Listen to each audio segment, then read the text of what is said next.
প্যারা হাজিরিন, I can challenge you anytime, anywhere, anyhow.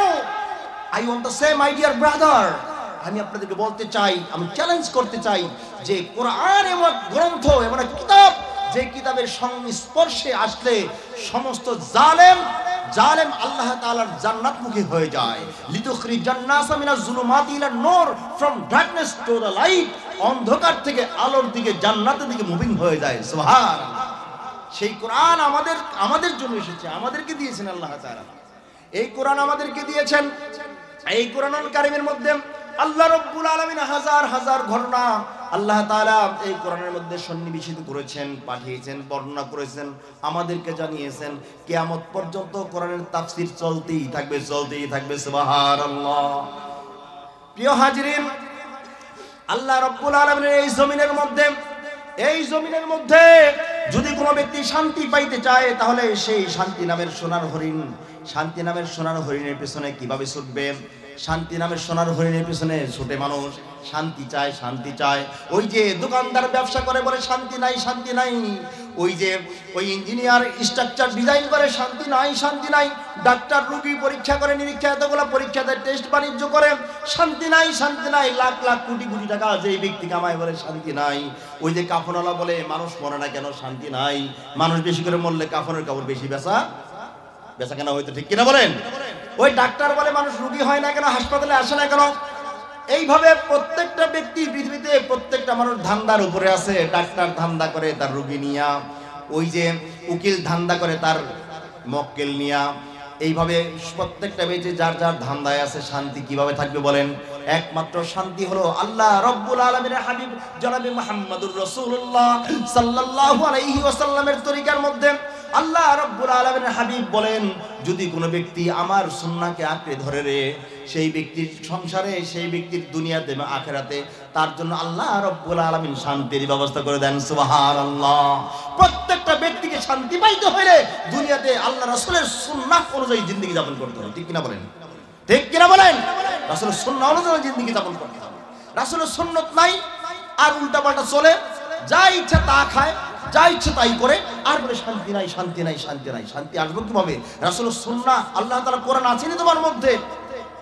আজ আমি বলতে পারি আল্লাহ তাআলা এই পৃথিবীতে যারা কোরআনের ধারক বাহক, তাদেরকে সবচেয়ে বেশি শান্তিতে রাখছেন। ঠিক কিনা বলেন? সবচেয়ে বেশি শান্তিতে আছি আমরা সবচেয়ে বেশি শান্তিতে আছি। কিভাবে শান্তিতে আছি? রাত 3টা বাজে, 4টা বাজে, কখন কোথায় থাকি, কোথায় যাই, কোনো চিন্তা নাই। সারা দুনিয়া আমার, সারা পৃথিবী আমার। যখন যেখানে খুশি সেখানে চলে যাই। আল্লাহ রাব্বুল আলামিন রিজিক ছড়ায় রাখছেন, রিজিক ছড়িয়ে রেখেছেন, যেই রিজিকের মাধ্যমে আল্লাহ রাব্বুল আলামিন বান্দাকে সুস্থতা দিয়েছেন, বান্দাকে খানা দিয়েছেন, বান্দাকে হায়াত দিয়েছেন, বান্দার প্রত্যেকটা কদমে রিজিক দিয়েছেন। প্রত্যেকটা কদমে আল্লাহ রাব্বুল আলামিন রিজিক দিয়েছেন। এখানে বসে আছি, সুস্থ আছি, এটাও একটা রিজিক। ঠিক কিনা বলেন? আমি ভালোভাবে খানা খাইতে পারছি, একটা রিজিক। আমি ভালোভাবে চলতে পারছি, আমি ভালোভাবে পৃথিবীতে শ্বাস প্রশ্বাস নিতে পারছি, একটা রিজিক। এইভাবে বান্দার জন্য প্রত্যেকটা রিজিক আল্লাহ রাব্বুল আলামিন ছড়িয়ে দিয়েছেন। উলামায়ে কেরামের জন্য, কোরআন হাদিসের ধারক বাহকদের জন্য আল্লাহ তাআলা সারা দুনিয়ায় তার রিজিক ছড়িয়ে দিয়েছেন। সুবহানাল্লাহ। এই কোরআনের দাওয়াত দেওয়ার কারণে মানুষকে লিতুখরিজান নাসা মিনাজ যুলুমাতি ইলা নূর, from darkness to the light, আলোর দিকে মানুষকে মুভিং করার জন্য সারা পৃথিবীতে উলামায়ে কেরাম সফর করতেছে, রিজিক পাচ্ছে, সফর করছে। আলহামদুলিল্লাহ। প্রিয় সুধী, প্রিয় বন্ধুরা আমার, আজ আমরা এমন একটি সময়ে এই পৃথিবীতে আমরা এসেছি, যে সময়টা আমি বলবো পৃথিবীর প্রায় শেষ লগ্নে আমরা এসেছি। বর্তমান বিশ্ব পরিস্থিতিকে বিশ্লেষণ করলে দেখা যায় যে আমরা চারদিকে তাকালে, সচেতন নাগরিক হিসেবে আমরা যদি একটু খেয়াল করি, তাহলে দেখতে পাই যে সারা দুনিয়ার তাগুতি শক্তি মুসলিম উম্মাহকে ধ্বংস করার জন্য চতুর্দিক থেকে অক্টোপাসের মতো ঘিরে আছে। ঠিক কিনা বলেন? চতুর্দিক থেকে তারা ইসলামকে নিয়ে তারা খোঁচা মারছেন, এবং পৃথিবীর সব বাতিল শক্তি এক হয়ে গেছে যে ইসলামকে ধ্বংস করতে হবে। নাউজুবিল্লাহ। কিন্তু আল্লাহ রাব্বুল আলামিন এই দ্বীনকে কিয়ামত পর্যন্ত টিকিয়ে রাখবেন, বলি আলহামদুলিল্লাহ। প্রিয় সুধী, আল্লাহ তাআলা বলেন, ইউরিদুনা লিইউতফিউ নূরাল্লাহি বিআফওয়াহিহিম ওয়াল্লাহু মুতিম্মু নূরিহি ওয়ালাউ কারিহাল Kafirun.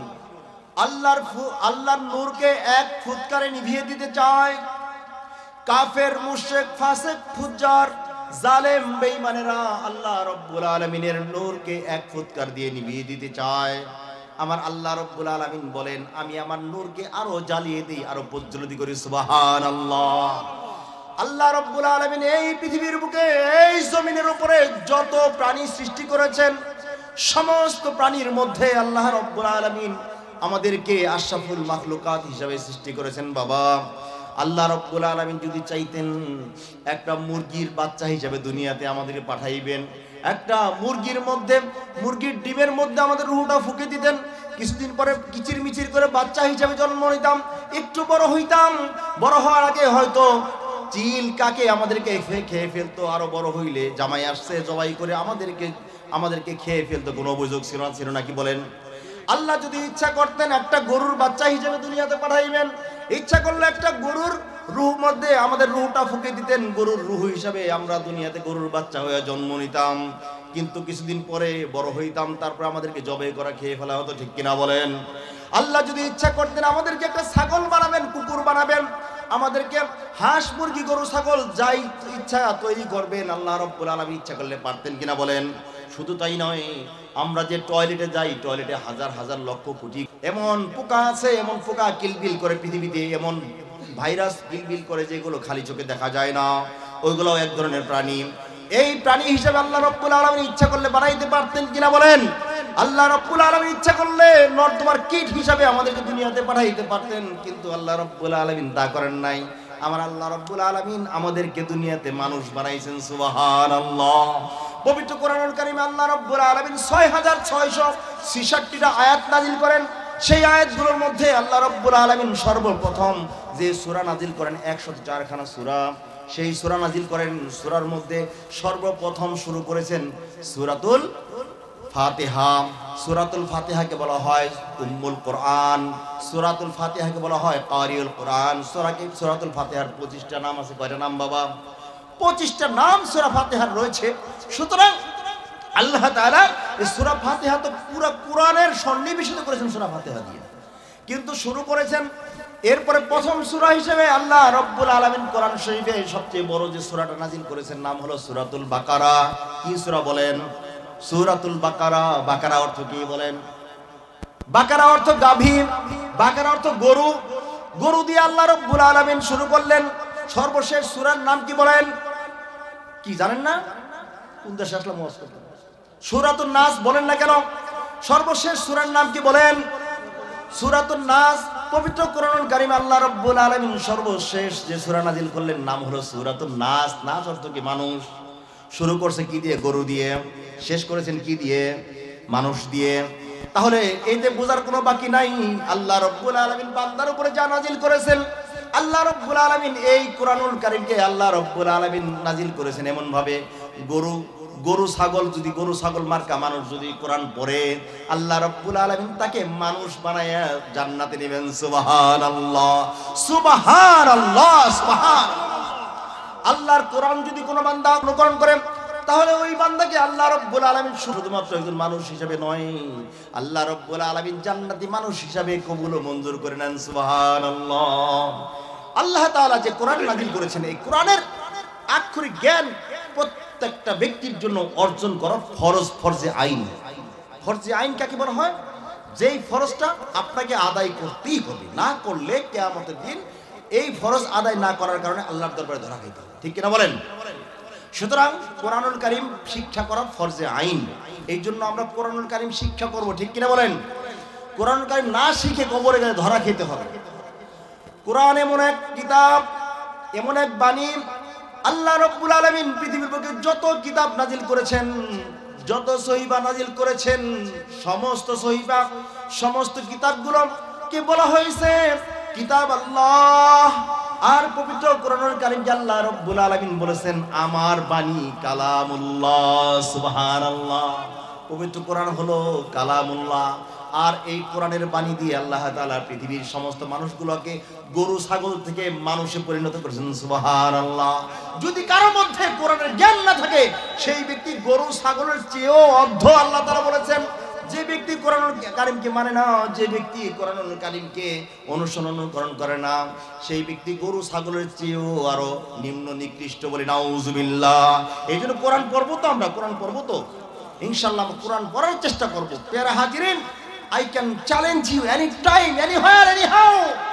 I want to say, my dear brother, আমি আপনাদেরকে বলতে চাই, আমি চ্যালেঞ্জ করতে চাই যে কোরআন এমন গ্রন্থ, এমন কিতাব, যে কিতাবের সংস্পর্শে আসলে সমস্ত জালেম আল্লাহ তাআলার জান্নাতমুখী হয়ে যায়। লিতুখরিজান নাসা মিনাজ যুলুমাতি ইলা নূর, from darkness to the light, অন্ধকার থেকে আলোর দিকে, জান্নাতের দিকে মুভিং হয়ে যায়। সুবহানাল্লাহ। সেই কোরআন আমাদের জন্য এসেছে, আমাদেরকে দিয়েছেন আল্লাহ তাআলা। এই কোরআন আমাদেরকে দিয়েছেন। এই কোরআনুল কারীমের মধ্যে আল্লাহ রাব্বুল আলামিন হাজার হাজার ঘটনা আল্লাহ তাআলা এই কোরআনের মধ্যে সন্নিবেশিত করেছেন, পাঠিয়েছেন, বর্ণনা করেছেন, আমাদেরকে জানিয়েছেন। কিয়ামত পর্যন্ত কোরআনের তাফসীর চলতেই থাকবে। সুবহানাল্লাহ। প্রিয় হাজিরিন, আল্লাহ রাব্বুল আলামিনের এই জমিনের মধ্যে যদি কোনো ব্যক্তি শান্তি পাইতে চায়, তাহলে সেই শান্তি নামের সোনার হরিণের পেছনে কিভাবে ছুটবে? শান্তি নামের সোনার হরিণের পেছনে ছুটে মানুষ শান্তি চায়। ওই যে দোকানদার ব্যবসা করে বলে শান্তি নাই, ওই ইঞ্জিনিয়ার স্ট্রাকচার ডিজাইন করে শান্তি নাই, ডাক্তার রোগী পরীক্ষা করে, নিরীক্ষা এতগুলো পরীক্ষা দেয়, টেস্ট বাণিজ্য করে, শান্তি নাই, লাখ লাখ কোটি টাকা যেই ব্যক্তি কামায় বলে শান্তি নাই। ওই যে কাফনওয়ালা বলে মানুষ মরে না কেন? শান্তি নাই। মানুষ বেশি করে মরলে কাফনের কাপড় বেশি বেচা কেন হয়তো, ঠিক কিনা বলেন? ওই ডাক্তার বলে মানুষ রোগী হয় না কেন, হাসপাতালে আসে না কেন? এইভাবে প্রত্যেকটা ব্যক্তি পৃথিবীতে, প্রত্যেকটা মানুষ ধান্দার উপরে আছে। ডাক্তার ধান্দা করে তার রোগী নিয়া, ওই যে উকিল ধান্দা করে তার মক্কেল নিয়া। এইভাবে প্রত্যেকটা ব্যক্তি যার ধান্দায় আছে। শান্তি কিভাবে থাকবে বলেন? একমাত্র শান্তি হলো আল্লাহ রাব্বুল আলামিনের হাবিব জনাবে মুহাম্মদুর রাসূলুল্লাহ সাল্লাল্লাহু আলাইহি ওয়াসাল্লামের তরিকার মধ্যে। আল্লাহ রাব্বুল আলামিনের হাবিব বলেন, যদি কোনো ব্যক্তি আমার সুন্নাহকে আঁকড়ে ধরে রে, সেই ব্যক্তির সংসারে, সেই ব্যক্তির দুনিয়াতে এবং আখিরাতে তার জন্য আল্লাহ রাব্বুল আলামিন শান্তির ব্যবস্থা করে দেন। সুবহানাল্লাহ। প্রত্যেকটা ব্যক্তিকে শান্তি পাইতে হলে দুনিয়াতে আল্লাহ রাসূলের সুন্নাহ অনুযায়ী জিন্দেগি যাপন করতে হবে। ঠিক কিনা বলেন? রাসূলের সুন্নাহ অনুযায়ী জিন্দেগি যাপন করতে হবে। রাসূলের সুন্নাত নাই আর উল্টাপাল্টা চলে, যা ইচ্ছা তা খায়, যা ইচ্ছে তাই করে, আর বলে শান্তি নাই। শান্তি আসবে কিভাবে? রাসূলের সুন্নাহ, আল্লাহ তাআলা কোরআন আছেনি তোমার মধ্যে। আজ আমি বলতে পারি আল্লাহ তাআলা এই পৃথিবীতে যারা কোরআনের ধারক বাহক, তাদেরকে সবচেয়ে বেশি শান্তিতে রাখছেন। ঠিক কিনা বলেন? সবচেয়ে বেশি শান্তিতে আছি আমরা সবচেয়ে বেশি শান্তিতে আছি। কিভাবে শান্তিতে আছি? রাত 3টা বাজে, 4টা বাজে, কখন কোথায় থাকি, কোথায় যাই, কোনো চিন্তা নাই। সারা দুনিয়া আমার, সারা পৃথিবী আমার। যখন যেখানে খুশি সেখানে চলে যাই। আল্লাহ রাব্বুল আলামিন রিজিক ছড়ায় রাখছেন, রিজিক ছড়িয়ে রেখেছেন, যেই রিজিকের মাধ্যমে আল্লাহ রাব্বুল আলামিন বান্দাকে সুস্থতা দিয়েছেন, বান্দাকে খানা দিয়েছেন, বান্দাকে হায়াত দিয়েছেন, বান্দার প্রত্যেকটা কদমে রিজিক দিয়েছেন, প্রত্যেকটা কদমে আল্লাহ রাব্বুল আলামিন রিজিক দিয়েছেন। এখানে বসে আছি, সুস্থ আছি, এটাও একটা রিজিক। ঠিক কিনা বলেন? আমি ভালোভাবে খানা খাইতে পারছি, একটা রিজিক। আমি ভালোভাবে চলতে পারছি, আমি ভালোভাবে পৃথিবীতে শ্বাস প্রশ্বাস নিতে পারছি, একটা রিজিক। এইভাবে বান্দার জন্য প্রত্যেকটা রিজিক আল্লাহ রাব্বুল আলামিন ছড়িয়ে দিয়েছেন। উলামায়ে কেরামের জন্য, কোরআন হাদিসের ধারক বাহকদের জন্য আল্লাহ তাআলা সারা দুনিয়ায় তার রিজিক ছড়িয়ে দিয়েছেন। সুবহানাল্লাহ। এই কোরআনের দাওয়াত দেওয়ার কারণে মানুষকে লিতুখরিজান নাসা মিনাজ যুলুমাতি ইলা নূর, from darkness to the light, আলোর দিকে মানুষকে মুভিং করার জন্য সারা পৃথিবীতে উলামায়ে কেরাম সফর করতেছে, রিজিক পাচ্ছে, সফর করছে। আলহামদুলিল্লাহ। প্রিয় সুধীর, দেখুন আমরা পৃথিবীতে এসেছি, এই পৃথিবীতে কতদিন বাঁচবো কেউ বলতে পারি? কেউ বলতে পারি না।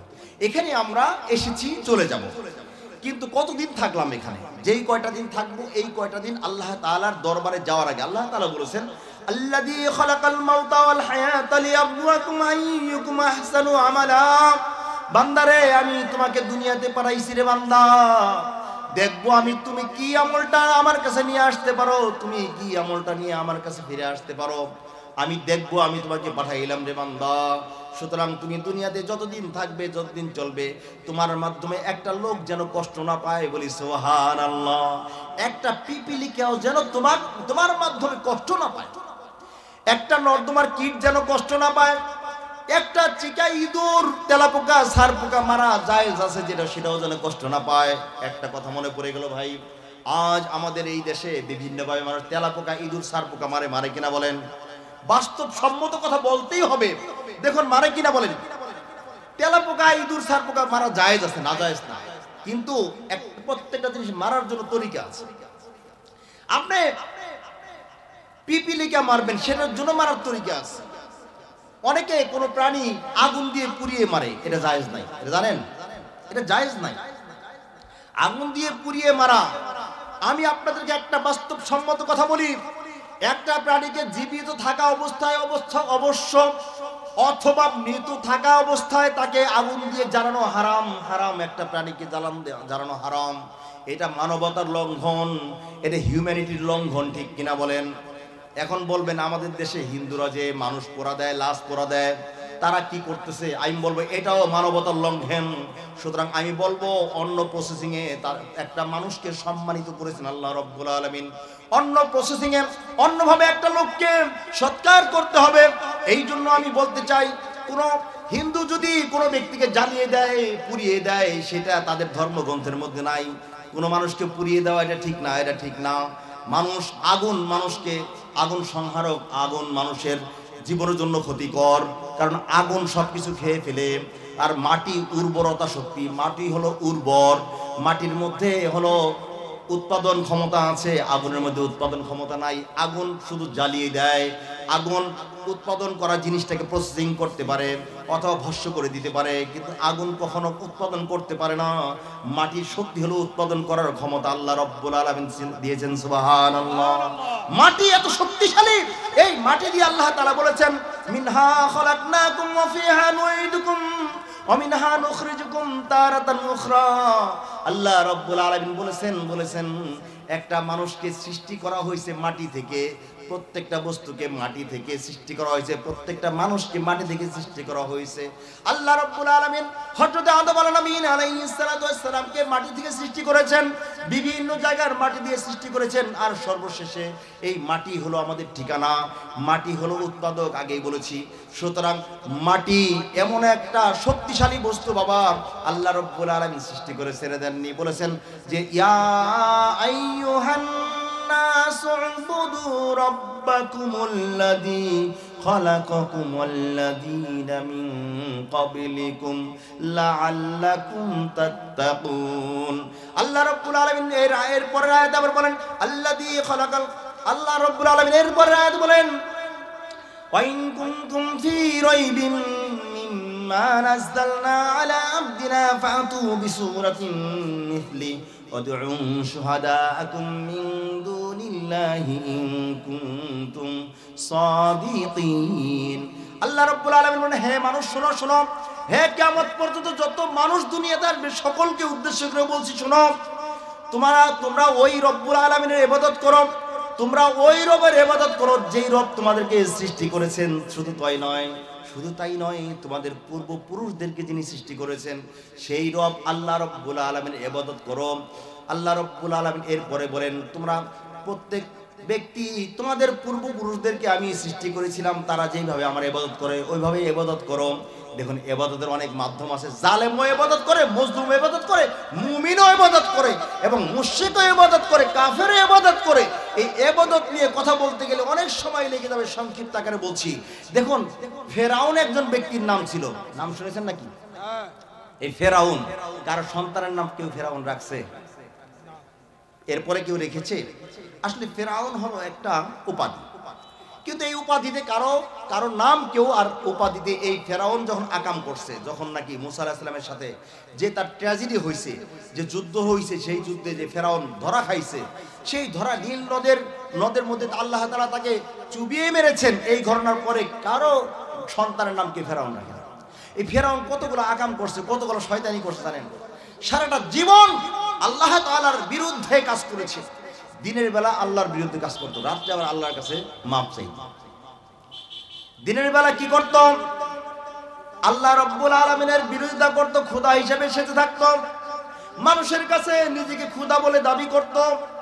আবার রাতের বেলা গভীর রাত্রে প্রাণ খুলে হাত তুলে আল্লাহর দরবারে বলতো, রব্বুল আলামিন, মাবুদ, ওগো মাবুদ, ওগো মাবুদ, আমি তো খোদা দাবি করে ফেলাইছি, তুমি তো আসল খোদা, তুমি তো আসল মাবুদ, আসল রব, আমার সৃষ্টিকর্তা তুমি, আমাকে তুমি মাফ করে দিও। দুনিয়াতে ওদের জন্য আমি একটু খোদাই দাবি করে ফেলাইছি, অনেক বড় অন্যায় করেছি, আমাকে মাফ করে দিও। পাহাড়ের মধ্যে রাতের গভীরে পাহাড়ের লতাগুলো পায়ের মধ্যে পেঁচিয়ে পা দুখানা উঁচা করে উপর দিকে দিয়ে নিচ দিকে মাথা দিয়ে আল্লাহর রব্বুল আলামিনের দরবারে বলতো, রব্বুল আলামিন, মাবুদ, আমি তো জানি তুমি বড় খোদা, তুমি আসল খোদা, আমি তো ওদের কাছে খোদাই দাবি করে ফেলেছি, সুতরাং তুমি আমাকে আমার এই খোদাই দাবিটা তুমি সমর্থন না করলে হবে না, তুমি ওদের সামনে আমাকে খোদা হিসাবে যেহেতু আমি দাবি করে ফেলেছি একটু সুযোগ দিয়ে দাও। নাউজুবিল্লাহ।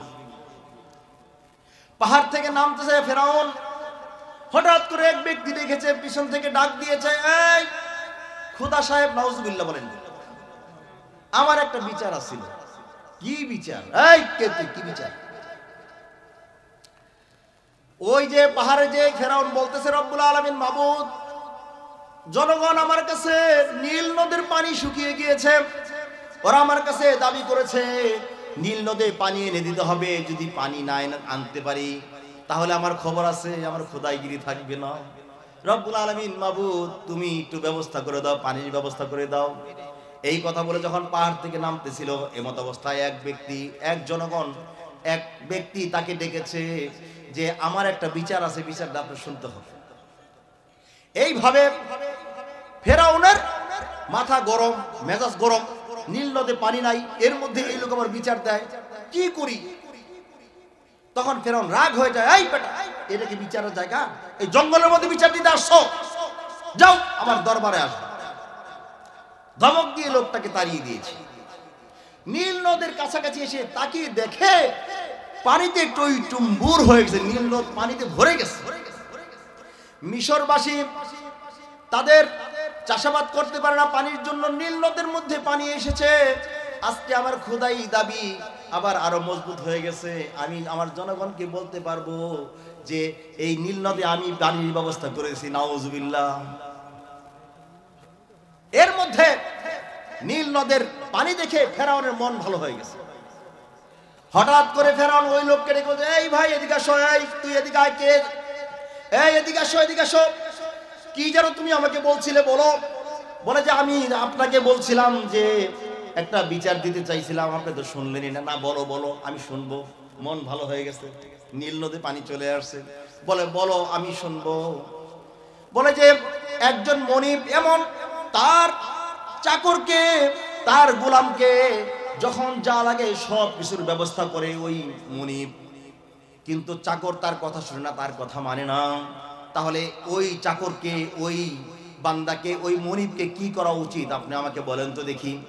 বলে যে এই নীল নদ আছে না, হ্যাঁ, নীল নদের পানির মধ্যে তাকে চুবিয়ে চুবিয়ে মারা উচিত। এই কথা শুনে ওই লোক বলতেছে, আপনি স্বয়ং বাদশাহ এই কথা বলেছেন, সুতরাং আমার আর কোনো বিচার দরকার নাই, হয়ে গেছে, জারি হয়ে গেছে, আপনি আমাকে দয়া করে লিখে দেন। উনি একটা তক্তি বের করেছে, তক্তির মধ্যে লিখনি দিয়ে বলছে যে লিখে দেন। এই যেই ব্যক্তিরা কি কোনো মনিবের কথা না শুনে উল্টাপাল্টা করে, মনিব তাকে সমস্ত জিনিস যা লাগে তাই দেয়, তারপরে মনিবের কথা শুনে না, তাহলে ওই চাকরকে, ওই গোলামকে এই নীল নদের পানির মধ্যে চুবিয়ে চুবিয়ে মারা উচিত। লিখে দিয়েছে, সিগনেচার দিয়ে দেন। সিগনেচার দিয়েছে। এবার ওই লোক চলে গেছে।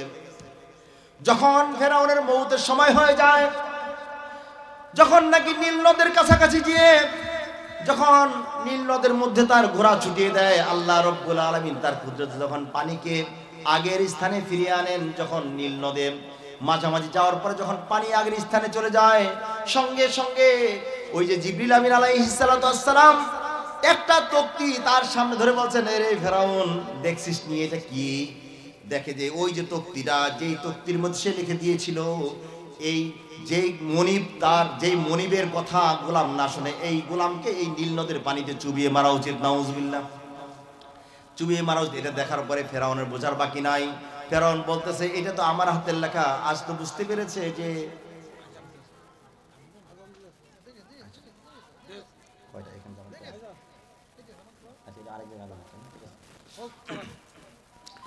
এই যে নীল নদের পানির মধ্যে চুবিয়ে মারা উচিত, এই কথা বলেছে, এটা আমার হাতের লেখা, সুতরাং বোঝার বাকি নাই। আমার জীবনের শেষ সময় চলে আসছে, আমি তো আমার মনিবের কথা শুনি নাই রে। আজ আমাকে এই নীল নদে পানিতে চুবিয়ে মারার জন্য ব্যবস্থা করা হয়েছে। এটা তো আর কেউ নয়, এটা আল্লাহ রাব্বুল আলামিনের জিবরাইল। সুবহানাল্লাহ।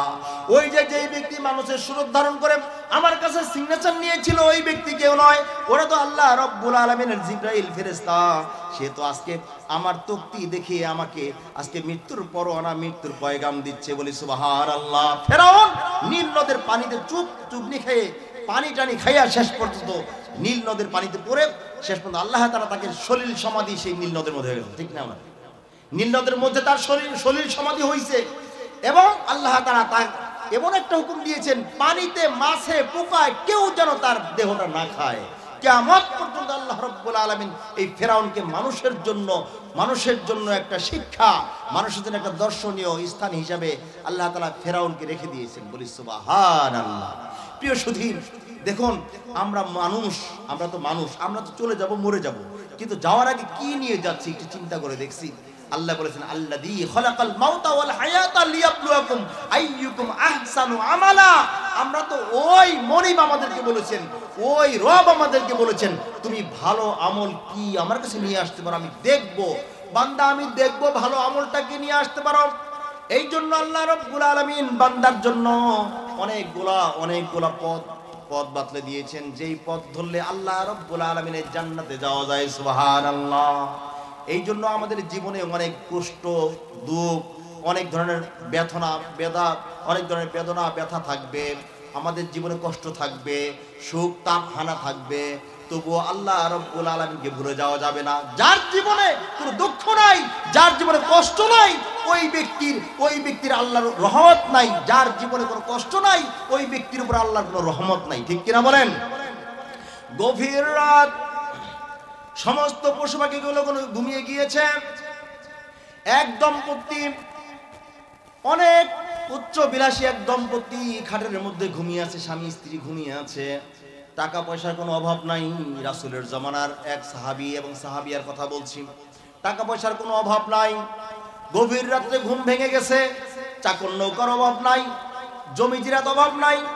গভীর রাত্রে ঘুম যখন ভেঙে গেছে, তখন ওই ব্যক্তি তার স্ত্রীকে ডেকে বলছেন, ওগো আমার স্ত্রী, আমার তো পিপাসায় বুকের ছাতি ফেলে যাচ্ছে, আমাকে একটু পানি খাওয়াবেনি, একটু পানি খাও আমাকে। স্ত্রী তাড়াতাড়ি ঘুম থেকে উঠে স্বামীর জন্য পানির ব্যবস্থা করলেন। স্বামী পানি পান করলেন, আত্মা ঠান্ডা হয়ে গেল, বুকের ছাতি ঠান্ডা হয়ে গেল, মনটা শান্ত হয়ে গেল। স্ত্রীকে বলে, ওগো আমার স্ত্রী, তুমি একটু পানি পান করায়া আমাকে ঠান্ডা করে দিয়েছো, আমার মন শান্ত করে দিয়েছো। তুমি আমার অর্ধাঙ্গিনী, আমার কাছে কি চাও বলো। আমার কোনো কিছুর অভাব নাই, আমার দুঃখ কষ্ট বলতে কিছু নাই, আমার ব্যবসা বাণিজ্য টাকা পয়সা সব আছে, চাকর নকর সব আছে, যা চাও তুমি আমার কাছে কি চাও বলো, আমি ব্যবস্থা করে দেবো, আনার ব্যবস্থা করব। বলে যে স্ত্রী বলে যে কথা যেন ঠিক থাকে, আপনি যা চাইছি তাই দিবেন এটা বলছেন, আমি যা চাইবো তাই দিব এটা বলছেন। বলে হ্যাঁ দিব, তুমি একবার চাও, তুমি যা চাইবে আমি তোমাকে তাই দিব। এই জন্য স্বামী ওয়াদা করলো। বলে ঠিক আছে আমি ওয়াদা করলাম। স্ত্রী বলে শোনেন ওগো আমার স্বামী, আমি আপনার কাছে চাই আপনি আমাকে এই মুহূর্তে তালাক দিয়ে দেন, এই মুহূর্তে তালাক দিয়ে দেন। বলে নাউজুবিল্লাহ, তালাক, এই মুহূর্তে তালাক। হঠাৎ করে যখন নাকি তালাকের কথা শুনছে, স্বামী যেন আসমান থেকে পড়ছে, হাই হাই এত সুন্দর সুখের সংসার আমাদের, এত শান্তির সংসার, হঠাৎ করে সে পানি পান করার উপরে আমি বললাম যা চাইবা তাই পাইবা, যে তালাক চাইতে। ওগো আমার স্ত্রী বলো কি জন্য তালাক চাও। বলো ওগো আমার স্বামী, আজকে অনেক দিন যাবৎ সংসার করতেছি আপনার কাছে, আমি কোনোদিন কোনো কিছু চাই নাই, আজকে একটা জিনিস চাইছি, আপনি দিবেন বলছেন, এখন দিতেই হবে। এইভাবে দুইজন ঝগড়াঝাটি করতেছে, ছোটখাটো ঝগড়াঝাটি। হঠাৎ করে এরই মধ্যে বলতেছে, স্ত্রী বলতেছে ওগো আমার স্বামী, আপনি না ওয়াদা করেছেন আপনি যা চাইবো আপনি তাই আমাকে দিবেন, আপনি ওয়াদা করেছেন, ওয়াদা পূরণ করেন। ওয়াদা খেলাপ করা তো মুনাফিকি। রাসূল বলেছেন ইজা হাদ্দাসা কাযাবা, ইজা ওয়াদা আখলাফা, ইজা তুমিনা খানা। মুনাফিকের লক্ষণ হলো এই তিনটার মধ্যে একটা হলো ইজা তুমিনা খানা, যখন আমানত রাখা হয় আমানতের খেয়ানত করে, যখন কথা বলে মিথ্যা বলে, যখন তাকে কোনো কিছুর ওয়াদা, ইজা ওয়াদা আখলাফা, যখন ওয়াদা করে তখন ওয়াদা খেলাফ করে, ওই ব্যক্তিকে মুনাফিক বলা হয়। আপনি মুনাফিকের কাতারে যাবেন না, যাবেন না। ওগো আমার স্বামী, আপনি দয়া করে যা চাইছি তাই আপনি আমাকে দিবেন, সুতরাং আপনি আমাকে তালাক দিয়ে দেন। অনেকক্ষণ চলে গেল এইভাবে। এক পর্যায়ে বললেন যে ওগো আমার স্ত্রী, শোনো শোনো, যেহেতু আমরা সমাধান করতে পারছি না, আমাদের তো একজন মুরব্বী আছে, আমাদের নবীজি আছে সাল্লাল্লাহু আলাইহি ওয়াসাল্লাম, আমাদের পেয়ারা নবী, আমাদের পেয়ারা নবীর কাছে আমরা যাব। আল্লাহ রাসূল যদি আমাদেরকে বলেন যে যেই সিদ্ধান্ত দেন সেই সিদ্ধান্ত আমরা মানতে পারবো। আল্লাহ রাসূলের সিদ্ধান্ত কেউ অমান্য করতে পারে না। সুতরাং ওই স্বামী বলতেছেন, শোনো আমরা আল্লাহ রাসূলের দরবারে যাই, রাসূল যে সিদ্ধান্ত দেন, যে রায় দেন, সেই রায় আমরা মানব। ঠিক কিনা বলেন? তো ওই মহিলা বলে ঠিক আছে চলেন। গভীর রাত রাসূলের দরবারে যাবেন, ফজরের পরে রাসূলের কাছে নালিশ দিবেন। অনেক রাত্রের বেলা দুইজনে রওনা করেছেন, আল্লাহ রাসূলের দরবারে যাবেন। পথিমধ্যে হঠাৎ করে স্বামী হোঁচট খেয়ে পড়ে উপর হয়ে পড়ে যান, অনেক ব্যথা পান, পা ফেটে, পায়ের আঙ্গুল ফেটে রক্ত বেরোনো শুরু হয়, ফিনকি দিয়া রক্ত বেরোয়। স্ত্রী তার স্বামীকে ধরে পাওটা চেপে ধরে তার কাপড়ের আঁচল দিয়ে পায়ের ওই অংশটা বেঁধে দেন, রক্ত থেমে যায়। স্বামী বলে চলো, উঠে চলো, রাসূলের দরবারে যাব। স্বামীর মনের মধ্যে একটা জিদ আছে, বলে চলো রাসূলের দরবারে, তুমি যেতে চাও চলো যাই। স্ত্রী বলে না ও আমার স্বামী, আমার রাসূলের দরবারে আর যেতে হবে না, চলেন আমরা বাড়িতে ফিরে যাই। বলে না, তুমি না বলেছো রাসূলের দরবারে যেতে হবে, ফয়সালা করতে হবে, তুমি তালাক চাও। স্ত্রী বলেন ওগো আমার স্বামী, আমি আল্লাহ রব্বুল আলামিনের এক বান্দি, আপনি এক বান্দা। আল্লাহ রব্বুল আলামিন আপনার সাথে আমাকে মিলিয়ে দিয়েছেন। অনেকদিন সংসার করেছি, সংসারে অভাব অনটন বলতে কিছুই পাই নাই। আজকে আপনার যে অবস্থা হইল, এই অবস্থা হওয়ার পরে আমি রাসূলের দরবারে যাইতে চাই না, আপনি আমাকে বাড়িতে নিয়ে চলেন, আমার সমস্যার সমাধান হয়ে গেছে। ওগো আমার স্বামী, আপনি চলেন, বাড়িতে চলেন। ওই স্বামী বলে কি হয়েছে তোমার, হঠাৎ করে তোমার মত পরিবর্তন করার কারণটা কি? স্ত্রী বলো গো আমার স্বামী, আল্লাহর রাসূলের কাছে আমরা শুনেছি যেই সংসারে অশান্তি নাই, যেই সংসারে দুঃখ নাই, যেই সংসারে কষ্ট নাই, ওই সংসারে আল্লাহর রহমত নাই। সুতরাং আল্লাহ রব্বুল আলামিনের দরবারে হাজার কোটি লক্ষ গুণ আমি আল্লাহ রব্বুল আলামিনের দরবারে অসংখ্য শুকরিয়া জ্ঞাপন করছি। আল্লাহ রব্বুল আলামিন আমাদেরকে মনে রেখেছেন, আমাদেরকে দুঃখ কষ্টের মধ্যে নিবেদিত করেছেন। সুবহানাল্লাহ।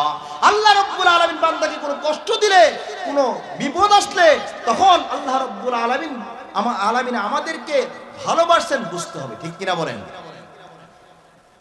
আল্লাহ রব্বুল আলামিন যদি কোনো বান্দাকে কষ্ট দেন, তাহলে সেই বান্দার সাথে আল্লাহ তাআলা আছেন।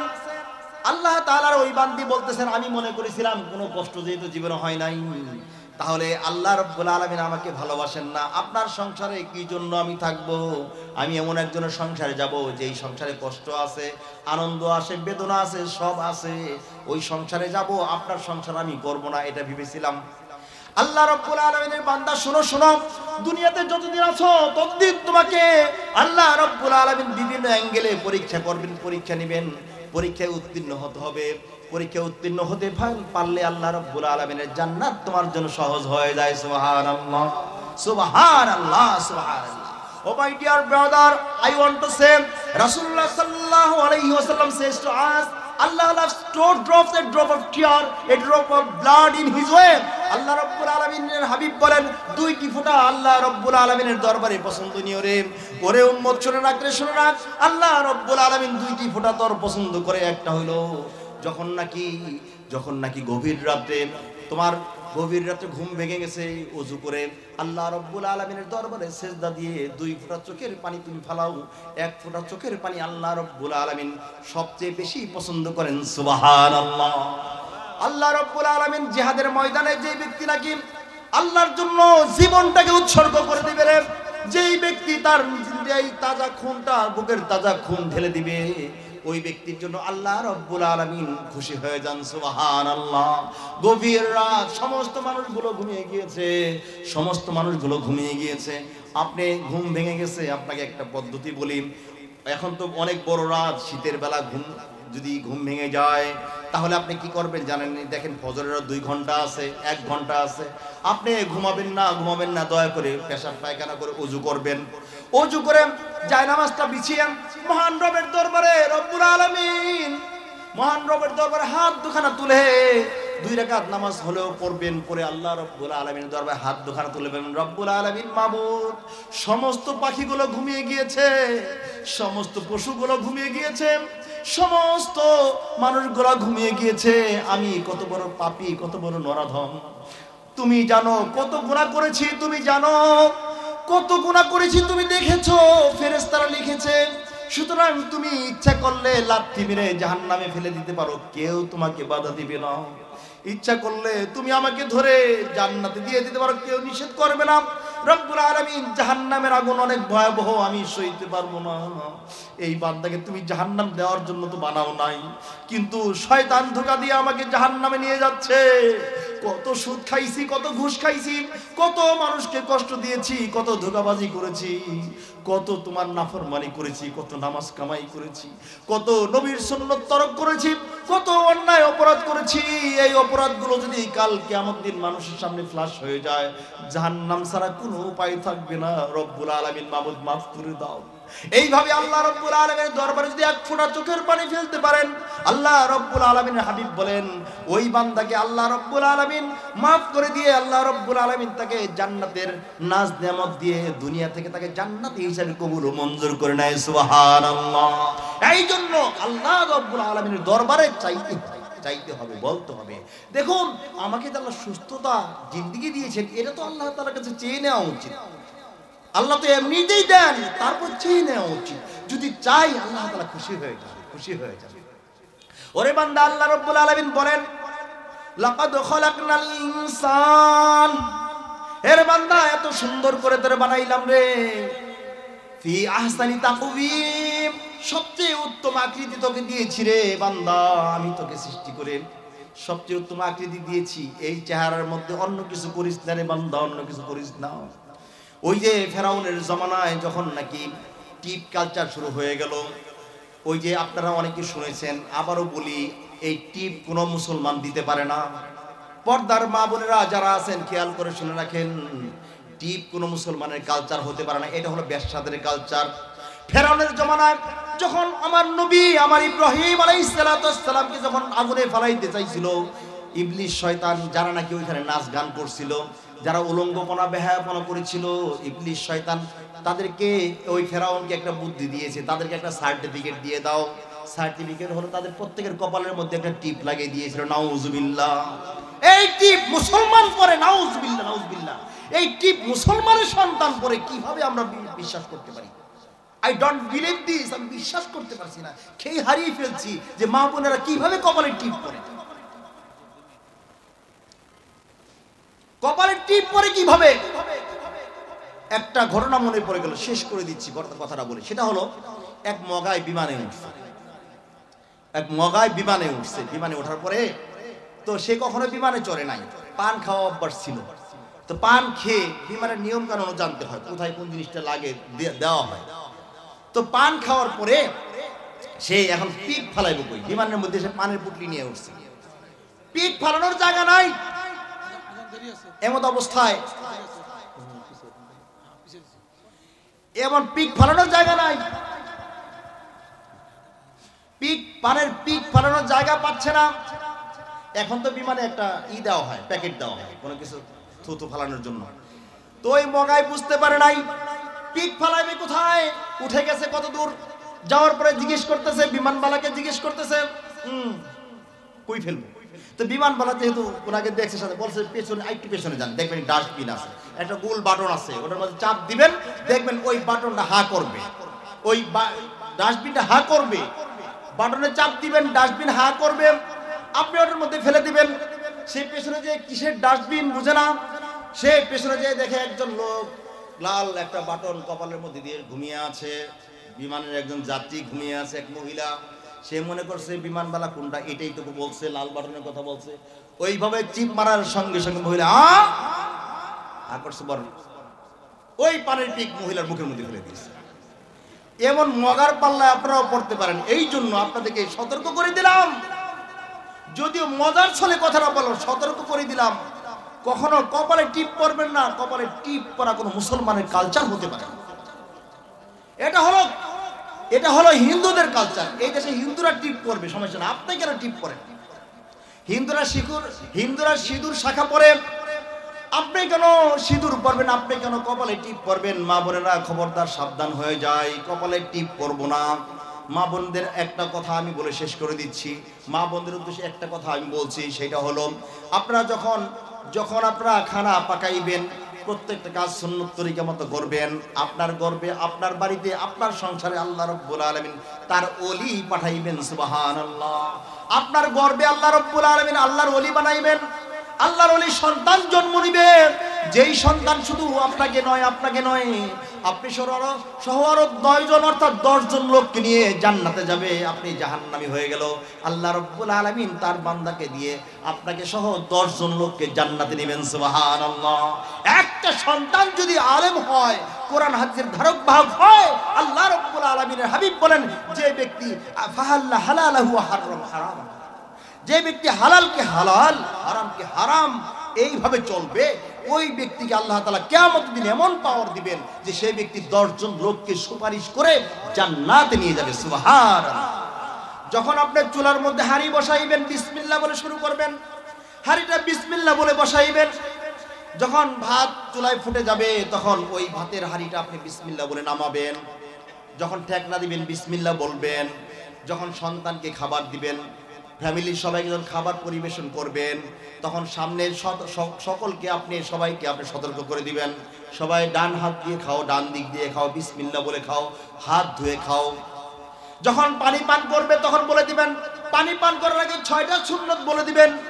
আপনার এই 6টা সুন্নত যদি কোনো বান্দা আমল করে, সেই জন্য আপনি একদম গলা কাটা শহীদের সওয়াব আপনিও পাবেন কিয়ামত দিন। আল্লাহ রাব্বুল আলামিন আপনাকে জান্নাত দিয়ে দিবেন, সুবহানাল্লাহ। পানি পান করার মধ্যে 6টা সুন্নত আছে। কয়টা সুন্নত বাবা? 6টা সুন্নত পানি পান করার মধ্যে আছে। 1 নম্বর হলো পানি দেখে পান করতে হবে, ডান হাত দিয়ে ধরতে হবে, বিসমিল্লাহ বলতে হবে, বসে পান করতে হবে, 3 শ্বাসে পান করতে হবে, এবং পান শেষে আলহামদুলিল্লাহ বলতে হবে। কয়টা হইল? 6টা সুন্নত। পানি পান করার আগে এই 6টা সুন্নত চিন্তা করতে করতে পানির বুকের ছাতি ফেটে যাবে তা নয়, একেবারে সহজ হিসাব। 1 নম্বরে বিসমিল্লাহ বলবেন, 2 নম্বরে বসে পান করবেন, 3 নম্বরে দেখে পান করবেন, 4 নম্বরে ডান হাত দিয়ে ধরবেন, 5 নম্বরে 3 শ্বাসে পান করবেন, 6 নম্বরে হলো আপনি আলহামদুলিল্লাহ বলে শেষ করবেন, সুবহানাল্লাহ। পানি পানের মধ্যে 6টা সুন্নত। এইভাবে আপনি যদি পান করেন, 1 হাত দিয়ে পান করবেন, এই কিন্তু ডান হাত দিয়ে করেন, দেখে করেন, 3 শ্বাসে করেন, দাঁড়িয়ে করবেন না, বসে করেন, আলহামদুলিল্লাহ বলেন। আল্লাহ রাব্বুল আলামিন এইভাবে প্রত্যেকটা কাজের মধ্যে বান্দার জন্য জান্নাত লিখে রাখছেন, সুবহানাল্লাহ, সুবহানাল্লাহ, সুবহান। কিন্তু জান্নাত পাই না। জান্নাত কই? জান্নাত কই? আরে জান্নাত দুনিয়াতে আল্লাহ তাআলা লিখেছেন। যেই ব্যক্তি দুনিয়া থেকে বলতে না পারবে আমি জান্নাতি, সেই ব্যক্তি কিসের জান্নাত? আরে আপনার মন এইতে বলে দিবে আপনি জান্নাতে যাবেন। আপনার মনের মধ্যে লটর বটর। ওই যে অফিসে চাকরি করে স্বামী দেখা যায় সারাদিন অনেক কলিগদেরকে দেখে, অনেক মহিলাদেরকে দেখে, সুন্দরী সুন্দরী রূপসী হুরপুরি দেখে, বাসায় আসে ভালো লাগে না। আবার স্ত্রী ওই যে এরকম অফিসে চাকরি করে, বাইরে যায়, বিভিন্ন ধরনের পুরুষদেরকে দেখে, কত সুন্দর চেহারা, উঁচা লম্বা, আরে মাকাল ফলের মতো দেখতে, কত ধরনের লোক দেখে আসে। বাসায় আসতে ভালো লাগে না। 2 জন 2 দিকে শুয়ে থাকে, অল্প কথায়, সামান্য কথায় ঝগড়া লাগিয়ে দেয়। মনের মধ্যে তৃপ্তি নাই, মনের মধ্যে শান্তি নাই। আল্লাহ রাব্বুল আলামিনের গজব 2 জনের মাঝখানে নাজিল হয়, নাউজুবিল্লাহ। কখনো যারা স্বামী স্ত্রী সংসার, এটা একটা বিশাল জিনিস। বর্তমান যুগে একটা লোক তার স্ত্রীকে নিয়ে জীবন যাপন করে জীবনটা পার করা অনেক টাফ ব্যাপার, বুঝতে পারছেন? কখন যে চলে যায়, কখন যে কি হয়ে যায় বলা যায় না। বর্তমানে কিছু শয়তান তো বাড়াইছে। এই শয়তানরা কি করে? আরেকজনের বোর পিছনে লাগে, আরেকজনের বোর সাথে সংসার করার চিন্তা করে, আরেকজনের বোর সাথে উল্টাপাল্টা কথাবার্তা বলে এক পর্যায়ে আরেকজন বউ নিয়ে আসে। আমি আপনাদের বলতে চাই, I want to say my dear brother, how can save a character loss? কিভাবে এদেরকে আপনার সমাজ, এই সমাজ কিভাবে এদেরকে প্রশ্রয় দেয়? ক্যারেক্টার লসদেরকে, চরিত্রহীনদেরকে। এমন চরিত্রহীনদেরকে উদ্দেশ্যে আমি বলছি যে তুমি সারাটা জীবন যে জিনা ব্যভিচার করবা তুমি তো জানো না। এখন যদি অ্যানালাইসিস করেন আমাদের এই দেশে, পাশ্চাত্যের কথা বলছি না, ওই ওয়েস্টার্ন কালচারের কথা বলছি না, আমাদের এই দেশের কথা বলছি। এই বাংলাদেশে এমন হলো হিসাব করলে 20% জারজ এই সমাজের মধ্যে পাওয়া যায়। এই 20% জারজ পাওয়া যায় এই দেশে। দেখবেন হঠাৎ করে কোরআন হাদিসের বিরোধিতা করে, কোরআন হাদিসের মজলিসে হট্টগোল করে, কোরআন হাদিসের মজলিসের মধ্যে উলামায়ে কেরাম দেখতে পারে না, ওয়াজ মাহফিল দেখতে পারে না, ভালো লাগে না। সে যদি, আমি তাদেরকে বলছি, সে যদি তার পূর্বপুরুষদেরকে খুঁজতে যায় তাহলে হয়তো এমন একটা ভেজাল পাওয়া যাবে। কারণ কি জানেন? অধিকাংশ লোক তার স্ত্রীকে, মানে তার স্ত্রীকে ডিভোর্স দেয় না, আরেকজনের হাতে চলে দেয়, আরেকজনের সাথে বিয়ে হয়ে যায়। এটা তো বিয়ে হলো না, জিনা হলো। যত লোক, যত বাচ্চা জন্ম দিচ্ছে সব জারজ হবে। তিনটা জিনিস, কয়টা জিনিস? তিনটা বিষয়। তিনটা বিষয় বলার সাথে সাথে হয়ে যায়। এক নম্বরে বিয়ে, 2 নম্বর হলো তালাক, 3 নম্বরে গোলাম আজাদ। গোলামকে যদি বলে গোলাম তোকে ছেড়ে দিলাম, সাথে সাথে শেষ, এই গোলাম আজাদ হয়ে গেল। স্ত্রীকে বললো তোমাকে ছেড়ে দিলাম, তালাক দিয়ে দিলাম, শেষ। তোমাকে বিয়ে করলাম, বাস বিয়ে হয়ে গেল। এই তিনটা কথা যদি কেউ ঘুমিয়ে বলে, অচেতন অবস্থায় বলে, স্বেচ্ছায় বলে, অনিচ্ছায় বলে, এটা কাজটা হয়ে যাবে। সুতরাং কেউ দুষ্টামি করে বলে যে এই না না আমার মেয়েটা পছন্দ হয়নি, দেখো তো হয়েছে তো দিবিনি আমার কাছে, ভাই দিলাম, যাও ওকে আমি নিলাম, এই মেয়ের বিয়ে হয়ে গেল। জানেন এই মেয়েকে অন্য কোথাও বিয়ে দিতে পারবে না। কারণ কি? মেয়ের অভিভাবক মেয়েকে বিয়ে দিয়ে দিচ্ছে, এই মেয়েকে সে বিয়ে দিতে পারবে না। যদি বিয়ে দেওয়া, এটা তো মনেই নাই, বিয়ে হয়ে গেছে আরেক জায়গায়, কিন্তু যত পয়দা হয়েছে সব জারজ হয়েছে। হ্যাঁ অবশ্যই তওবা করতে হবে। শুধু তাই নয়, এই ধরনের দুষ্টামি কখনো করবেন না। আর অনেকে আরেকজনের বউ, তালাক ছাড়া আরেকজনের বউকে নিয়ে সংসার করে, এইগুলা সমাজ থেকে দূর করতে হবে। এগুলো দূর না করেন তাহলে এই সমাজের মধ্যে অশান্তি শুরু হবে এবং এই সমাজ আর শান্তি সমাজ হবে না। বর্তমানে এই দেশে নাস্তিক মুরতাদ পয়দা হয় কেন জানেন? I want to say my dear brother, how can save a character lost the lady Taslima Nasrin? তসলিমার মতো শয়তানদেরকে এদের সরকারও সেভ করেছিল। এই শয়তানরা কেন পয়দা হয় জানেন? এই জন্য পয়দা হয় যে এরা হলো ওই সমস্ত এই বীজ যারা নাকি বাপ মার অমতে বা এটা জারজ হিসাবে দুনিয়াতে আসছে। আপনি খোঁজ করে দেখেন, আবু হানিফা রাহমাতুল্লাহ এমন এক ব্যক্তি ছিলেন যিনি মাটি হাতে নিয়ে বলতেন স্বর্ণ, এটা যুক্তি দিয়ে স্বর্ণ হিসাবে প্রমাণ করে দিতেন। সেই আবু হানিফা রাহমাতুল্লাহ বলছেন যে যেই সন্তান নাকি জারজ হিসেবে দুনিয়াতে আসবে সে ইসলামের বিরোধিতা করবে। আল্লাহর রাসূল বলেন মান বানা মাসজিদান বানাল্লাহু বাইতান ফিল জান্নাহ, মান বানা মাসজিদান লিল্লাহি বানাল্লাহু বাইতান ফিল জান্নাহ, জান্নাতের মধ্যে বাড়ি বানাই দিবেন আল্লাহ তাআলা যে ব্যক্তি মসজিদ তৈরি করবেন। সুতরাং আল্লাহ তাআলার ঘর মসজিদ, মসজিদকে সুন্দর করার, মসজিদকে পালার চেষ্টা করেন। মসজিদ তৈরি যে করেছেন তার জন্য দোয়া করেন। মসজিদের সাথে যারা জড়িত সবাইকে আল্লাহ তাআলা মাফ করুন। সকলে বলে আমিন। আখির দাওয়ানা আলহামদুলিল্লাহি রাব্বিল আলামিন।